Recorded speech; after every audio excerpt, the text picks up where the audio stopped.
Subscribe করুন শেষের কবিতা, click করুন বেল আইকন।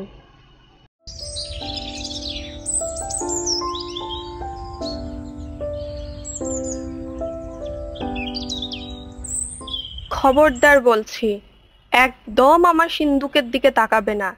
আমি এখান থেকে 1 টাকাও দেব না। কেন কেন দেবে না শুনি? এ তো আমারই টাকা, তুমি জমিয়েছ। তোমার টাকা ছিল, এখন আমার। আমি কষ্ট করে জমিয়েছি। কষ্ট করে নয়, বরং বলো যে কিপটেমি করে। মোটেই না, আমি মোটেই কিপটে নই। সে তো আমার জানাই আছে। এখন এইসব কথা বাদ দাও, আমাকে কিছু টাকা দাও, জলের পাম্প বসাতে হবে। বলেছি তো 1 টাকাও দেব না। আহা, তাহলে আমি জমিতে জল দেব কি করে? কেন? কুয়ো তো আছেই, কুয়ো থেকে জল টেনে নিয়ে যাবে, এতে শরীরও ভালো থাকবে।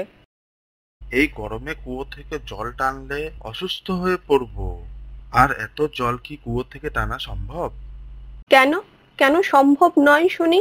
আমিও তো সারাদিন বাড়িতে কত কাজ করি, এই গরমে উনুনে রান্নাও করি, তাহলে তুমি কেন পারবে না? সেই তো রান্না করো আলু সিদ্ধ ভাত নয়তো ডাল। তোমার কিপটেমির জন্য তো ভালো মন্দ কিছু খেতেও পারি না। কি? আমি তোমাকে ভালো মন্দ কিছু খাওয়াই না? গত মাসেই তো পুঁটি মাছের ঝোল করেছিলাম, ভুলে গেছো? থাক গিন্নি থাক, অনেক হয়েছে।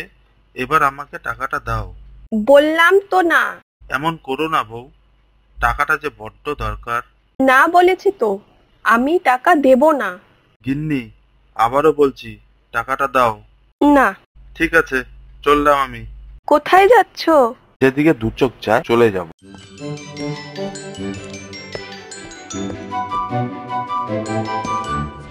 যাক, এখন আর তাহলে আমাকে রান্না করতে হবে না, রাতে আলু সেদ্ধ ভাত করে নেব।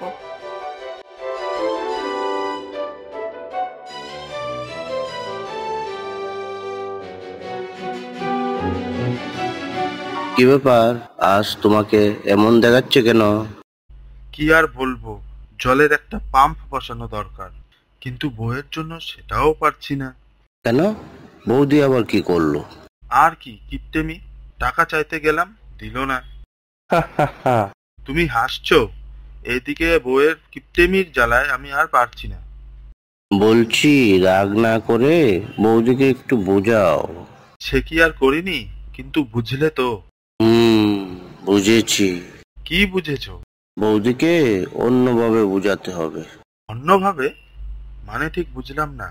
আচ্ছা শোনো, আমি তোমাকে ঠিক যেমন যেমন করতে বলবো তুমি ঠিক তাই তাই করবে। আচ্ছা ঠিক আছে, বলো। কি হলো? হাওয়া করো। আর পারছি না গিন্নি, হাত ব্যথা করছে যে। এবার ফ্যানটা চালাও। না না, ফ্যান চালানো যাবে না, আর একটু হাওয়া করো, দেখবে হাত ব্যথা কমে গেছে। ইস, এমন কিপটে আমি আমার বাপ জন্মেও দেখিনি। কিছু বললে? বলছি যে ওই সিন্দুকটা তো তোমাকে তোমার বাবা দিয়েছিল, তাই না? হ্যাঁ, কিন্তু তুমি সিন্দুকের কথা কেন বলছো? না এমনি, সিন্দুকটা খুব সুন্দর দেখতে। হ্যাঁ, বাবা পছন্দ করে এটা কিনেছিল। ও আচ্ছা, আর তালাটা, ওটাও কি বাবা দিয়েছে? হ্যাঁ, সুন্দর না? হ্যাঁ, তালাটাও খুব সুন্দর। বলছি, তালাটা এত সুন্দর, তাহলে চাবিটাও নিশ্চয়ই খুব সুন্দর হবে। কোথায় চাবিটা? এই তো, বালিশের নিচে রেখেছি। বাহ, খুব সুন্দর। ঠিক আছে বউ, চলো ঘুমিয়ে পড়ি, অনেক রাত হয়েছে।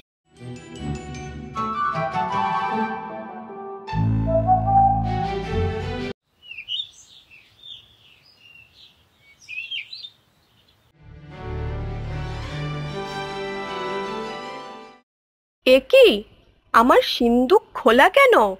আর টাকা কে নিল? কি হলো গিন্নি, চিৎকার করলে কেন?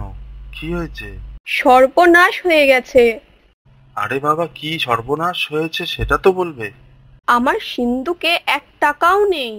কি বলো, কোথায় গেল টাকা? জানি না, সকালে ঘুম থেকে উঠে দেখি সিন্দুক খোলা, আর টাকাও নেই। কি বলো, তার মানে চুরি হয়ে গেছে? আমার জমানো সব টাকা চুরি হয়ে গেল। হ্যাঁ গো, আমার ভুল আমি বুঝতে পেরেছি। আমি আর কিপটেমি করব না। তোমাকে ভালো মন্দ রান্না করে খাওয়াবো।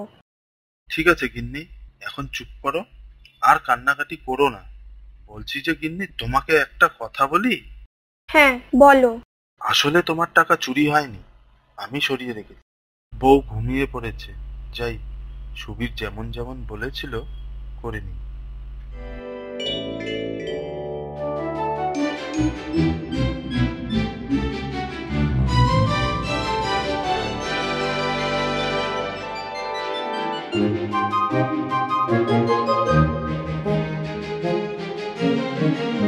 কি, তুমি সরিয়ে রেখেছো?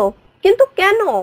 তোমাকে বোঝানোর জন্য যে আমরা টাকা জমাই প্রয়োজনে খরচ করার জন্য, আর সাশ্রয়ী হওয়া ভালো, কিন্তু তুমি যেমন কিপটেমি করো সেটা না। আমি বুঝতে পেরেছি। আমি আর এমন করব না। তুমি টাকা নিয়ে জমিতে জলের পাম্প বসিয়ে নিও। ঠিক আছে গিন্নি। আর যাও, এখন বাজারে গিয়ে মাছ নিয়ে এসো, জমিয়ে রান্না করব। আচ্ছা গিন্নি, আমি এক্ষুনি যাচ্ছি।